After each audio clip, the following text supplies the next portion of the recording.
বর হঠাৎ আবদার করলো টিফিনে কিছু হেলদি আর টেস্টি নিয়ে যেতে চায়। ফ্রিজ খুলে দেখি কিছু সবজি আমার ফ্রিজে আছে, সেই দিয়েই সেদিনকের ওর টেস্টি আর হেলদি লাঞ্চ আমি বানিয়ে দিলাম। সব সবজিগুলো ছোট ছোট করে কেটে আগে বয়েল করে নিয়েছিলাম। আমার কাছে একটু সয়াবিন ছিল, সেটাও আমি অ্যাড করে দিয়েছিলাম। সবজি বয়েল হয়ে গেলে জলটা ফেলে দিয়ে আলাদা করে রেখে দেবো। অল্প চিকেনও আমি আগে থেকে ম্যারিনেট করে রেখেছিলাম। ম্যারিনেশনের জন্য দিয়েছিলাম সামান্য নুন, একটু সয়া সস আর কাশ্মীর রেড চিলি পাউডার। চিকেনটা মোটামুটি ভাজা হয়ে গেলে তুলে নেব। সেই একই প্যানে কিছু কুচিয়ে রাখা পেঁয়াজ আমরা অ্যাড করে দেবো।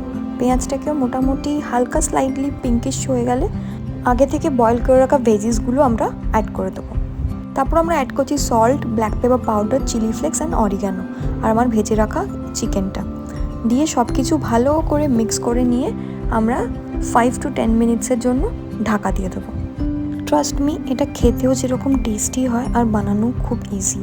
টাটা, দেখা হচ্ছে নেক্সট ভিডিওতে।